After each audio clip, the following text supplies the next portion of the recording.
No one in Rowan County ever forgot the night Sara Sutton died, because they all saw her body laid out, cold as river stone, and yet 3 days later she was standing on her mother's porch, breathing, blinking, whispering a name no one recognized.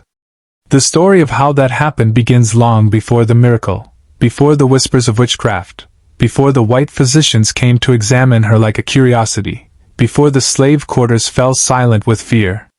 It begins on a July evening in 1856, when 13-year-old Sara was kneeling beside the tobacco rows, her fingers trembling in the heat that shimmered like polished glass across the fields.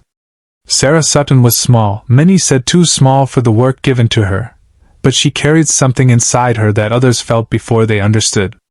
A strange calmness, a quiet intuition, as if she sensed things before they arrived. Children whispered that she knew when the overseer was coming, when storms would hit, even when someone in the quarters was about to pass on.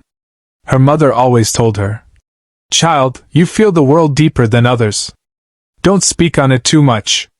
But in the summer of 1856, something began to press on Sara so heavily she could no longer hide it. It came as flickers, shadows she felt but couldn't see, a pulling sensation behind her ribs, the feeling that someone was watching from places no person could stand.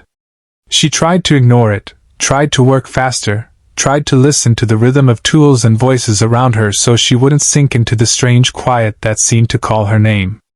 But on that July evening, as the sky dimmed from orange to bruised purple, the pull became unbearable. It started with a ringing in her ears. Soft at first, like faraway church bells, then louder, sharper, until the world seemed to tilt under her feet. She reached for the dirt to steady herself but felt her hands touch something cold, ice cold, though the ground was warm. She jerked back, startled, her breath breaking in her throat. "Sara? You good?" a boy beside her whispered. She tried to answer, but her lips felt wrong, numb, as if they belonged to someone else. And then she heard it. A voice. Not outside her, inside. Close as breath. "Sara, come see." She froze. The voice was not familiar. Not male, not female, not old or young. Just near. Closer than thought. She stumbled to her feet, swaying. The boy grabbed her elbow, but she pulled away, her eyes unfocused. The air felt thick, the world dimming at its edges. Someone called her name again, this time her mother's voice, but Sara hardly heard it. She turned toward the tree line at the edge of the property. The voice tugged. "Come see." And Sara began to walk. No one knows exactly why the field hands didn't stop her, not at first. Maybe it was the look on her face, blank and distant, like someone sleepwalking through a nightmare. Maybe it was the way the air shifted around her, a sudden stillness that made even the cicadas quiet. Or maybe they simply didn't understand what was happening until it was too late. Sara walked straight into the tree line, barefoot, moving without hesitation through briars that should have cut her skin but didn't seem to touch her at all. The last person to see her that night was a young girl named Lottie, who followed her just far enough to witness something she never spoke of again. Lottie said Sara paused in a clearing and lifted her head, as if listening. And then she collapsed, like a puppet with its strings cut. They found her within the hour, her small body twisted oddly, eyes half open, the faintest trace of breath gone from her lips.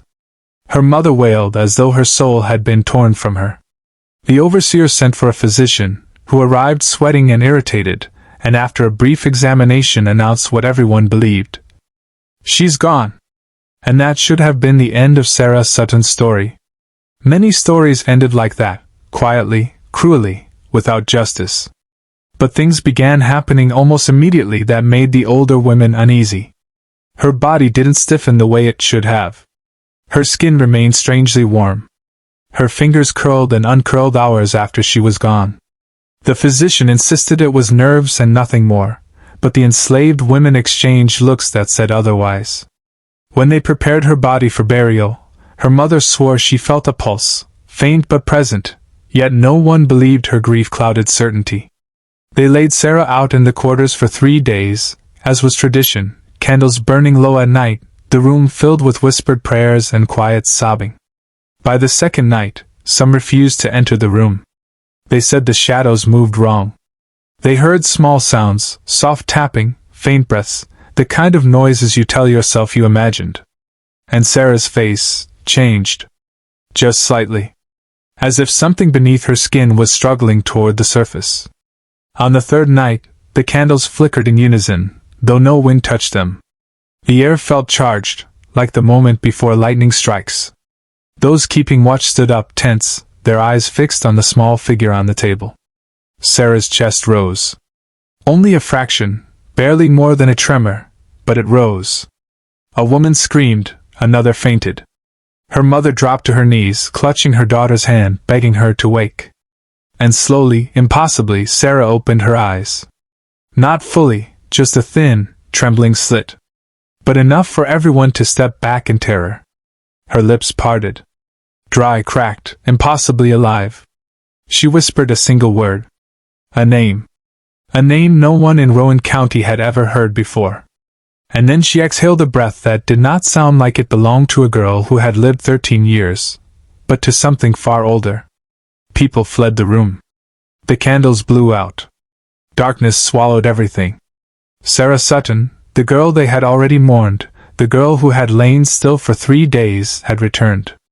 But the secret she carried back with her, the reason she had returned, was far more terrifying than her death. And in the morning, when she finally spoke clearly, her first question made her mother's blood run cold. "Mama, where is the man who called me into the woods?" The problem was simple. No one had called her. No one human anyway. And Sara remembered his voice. For the rest of her life, Sara Sutton's mother would say the morning her daughter woke was the first time she understood what true fear felt like. Not fear of overseers. Not fear of hunger or punishment. A deeper fear, the fear of something that should not exist. Sara sat propped on blankets, weak but undeniably alive. Her skin still held a faint chill, as if she'd walked back from winter itself. Her hair was damp, her breathing shallow. But her eyes were wrong. They had always been soft, dark, gentle. But now they looked strained, wide, as if she were still seeing something no one else could. The quarters buzzed with whispers. Women hovered in the doorway, crossing themselves, muttering prayers under their breath. The men stood outside, refusing to step close. After all, how did one approach a child who had died, and then simply returned? Her mother sat beside her, stroking her hair, letting the girl take her time before speaking. But Sara didn't speak at first. She kept staring at the window, blinking as though the sunlight burned. Then, slowly, her lips parted. "He said he needed me," she whispered. "The man in the woods?" Her mother stiffened. "What man, baby? You walked out alone," Lottie said. "No." Sara shook her head, trembling. "He called me. I heard him. He knew my name. And, Mama, he said I already belonged to him." Her mother's throat closed. She couldn't speak, couldn't breathe. Because that last sentence sounded like something the elders whispered about only on the darkest nights. Stories of spirits that clung to the suffering, voices that preyed on those who felt too deeply. But even those stories never included someone dying and coming back.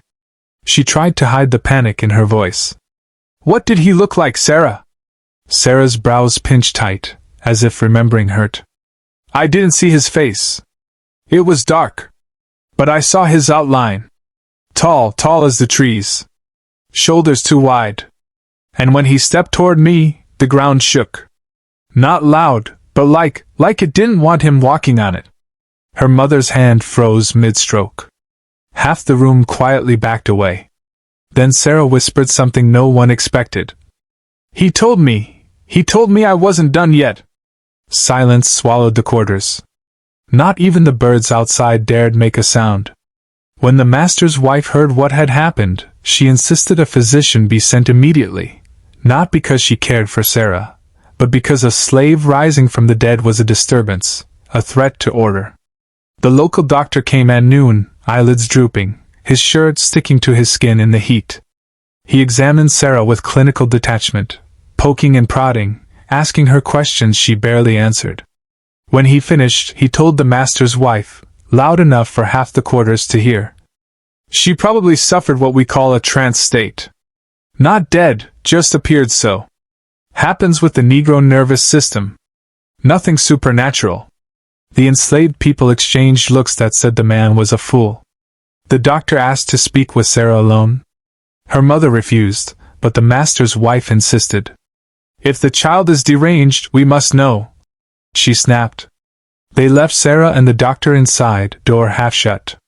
Only minutes passed before a sudden crash rattled the walls. The doctor stumbled out, pale as chalk, sweat dripping down his temples. What happened? The master's wife demanded. The doctor swallowed. The girl, she muttered something. A language I've never heard before. And her body, good Lord, her body went stiff as if she'd been struck by lightning. Sara's mother rushed past him, calling her daughter's name. She found Sara on the floor, curled tightly, her eyes wide open but unfocused. Her lips were moving, whispering soft, fragmented sounds like distant humming. Not words. Not exactly. But familiar enough to make the hair rise on her mother's arms. Because she had heard something like it once before, from an elder who swore certain spirits spoke through the living. Sara blinked slowly, her voice barely audible. He says he's coming back.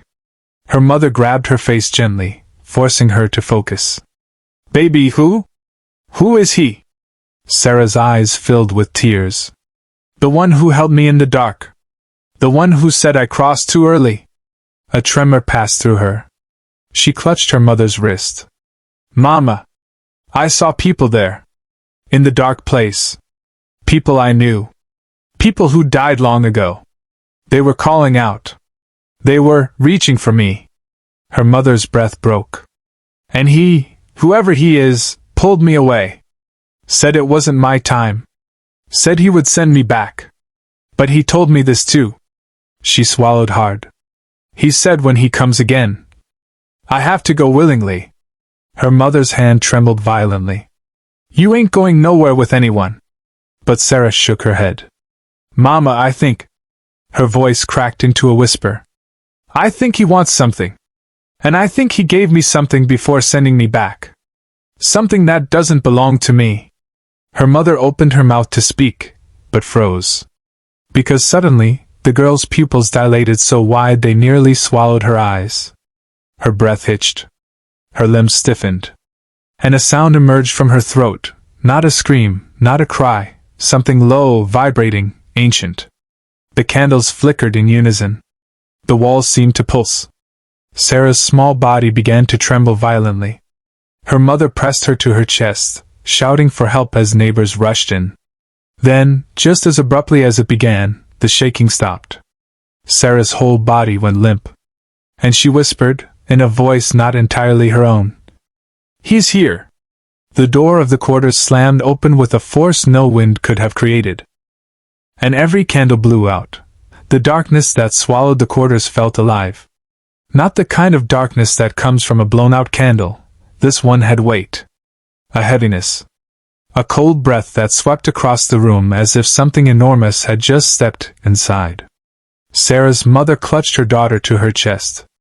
Her heart hammered so loudly she feared the whole room could hear it. Around her, people scrambled, whispering prayers, crossing themselves, calling the names of ancestors for protection. But none of it felt enough. Not when the air itself seemed to tremble. Sara lifted her head slowly. Her eyes didn't blink. Didn't look confused or frightened. They looked guided. As if she were seeing something directly in front of her that no one else could perceive. Mama, she whispered. He's standing right there. Her mother turned her head, but saw nothing. Just the shadows against the wall, stretching and shifting strangely, as though quietly peeling themselves from the wood. Baby, don't look, her mother begged, holding her tighter. But Sara's gaze didn't break. Not even when the ground beneath them emitted a faint vibration, like distant footsteps echoing through the earth itself. The others tried to flee, but the door wouldn't budge. The latch snapped shut without a hand touching it. Panic broke out, shouts, cries, people pounding the walls. Yet Sara remained frighteningly still. Then something moved. Just a ripple at first. A shape forming within the dark corner of the room, like smoke condensing into a silhouette. Tall. Too tall. Its head brushing the beams overhead though no human man alive could reach them. Shoulders broad, hunched as if carrying centuries of weight. No face visible, only a darkness so dense it felt like it absorbed the candlelight that tried to flicker back to life. Sara's mother shielded her daughter's eyes with her hand, but Sara gently removed it, her voice oddly calm. "It's all right, Mama. He says he's not here for you." Her mother's stomach twisted. "Then who is he here for?" Sara's lower lip trembled as she answered. "Me." A soft gasp broke from several in the room. Someone collapsed, whispering a prayer too quickly to understand. The shadow figure shifted closer, and the wooden floor groaned beneath its massive unseen weight. But it wasn't the shadow that terrified Sara's mother, it was the expression on Sara's face. Recognition. Acceptance. As if this dark presence had already carved a place inside her. With trembling hands, her mother cupped Sara's cheeks. "No, no, baby. You ain't going anywhere. I won't let him take you." For the first time since waking from death, Sara's eyes softened, filling with tears. "Mama, he says I don't belong here anymore." Her mother's breath hitched. "You belong with me." Sara reached out and took her hand. "I tried to stay. I really did. But he says when I crossed over, something attached itself to me. Something from the dark place." Her voice lowered. "He says it dragged me toward a path that wasn't meant for children." The shadow moved again, slow, deliberate, setting the walls trembling. Sara closed her eyes as if listening to a voice only she could hear. Then she said something that shattered her mother's heart. "He says the only reason I came back was because he brought me back. But now he has to take me away before the other thing claims me." Her mother shook her head violently. "You are my child. Mine. Nobody takes you."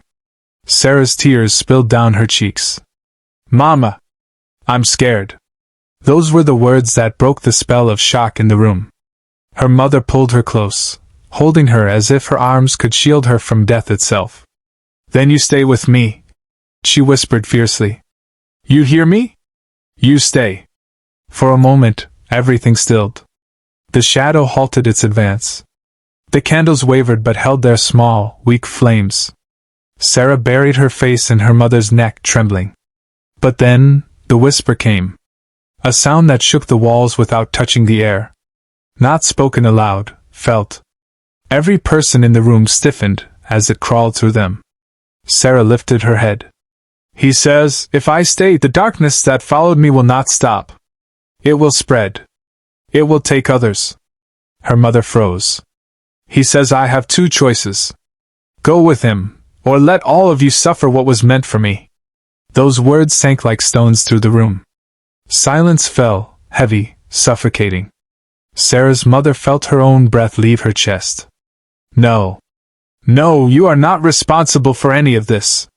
You are a child. You hear me? A child."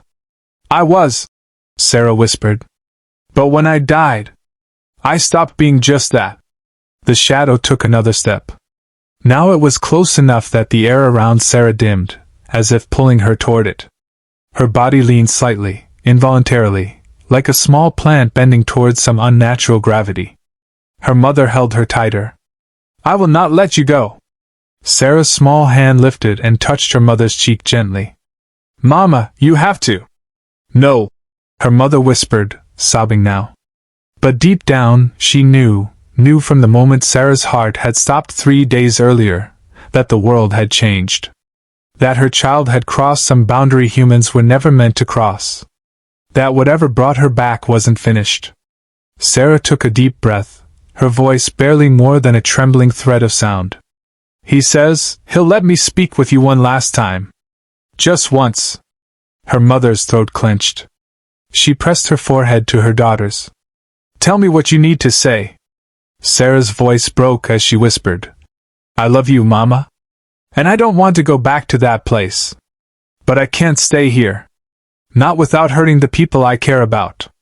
And I won't do that." Her mother clung to her, I should have held you tighter that night. I should have never let you near those woods. It wasn't your fault," Sara said softly. "He said I was always meant to hear him. That some people are born with open doors inside them." Sara's mother sobbed into her daughter's shoulder. "Please, please don't leave me." Sara pulled back slowly, wiping her tears with her sleeve. "Mama, he says time is done." The shadow extended an arm, if it could be called that, toward Sara. The room darkened so deeply it felt like sinking underwater. Sara stood. Her legs shook. Her breath trembled. But she stood. And when her mother tried to pull her back, Sara gently pressed her hand against her mother's chest. A quiet strength radiated from her, something not entirely human. "I'll be okay," she whispered. The candles extinguished all at once. A sound like rushing wind filled the quarters. The shadow enveloped Sara in a single sweeping motion, and then, as quickly as it came, it withdrew. The light returned in fragments, flickering as though unsure if it should come back at all. And the spot where Sara had stood was empty. Her mother dropped to her knees, arms reaching into nothing, her cries echoing across the silent quarters. It was said she waited there until dawn. And at sunrise, when the light finally touched the floorboards, she whispered the words she would repeat for the rest of her life. "My baby wasn't taken. She chose to protect us." Some claimed they later heard a child's footsteps in the woods on quiet nights. Others swore they saw a small figure standing near the tree line, watching but never approaching. And a few, only a few, believed Sara Sutton had not been claimed at all. That she had become something else entirely. Something caught between two worlds. A guardian. A warning. Or perhaps, a reminder of the thin line between life and what lies beyond it. And the woods, even in daylight, were never walked the same again.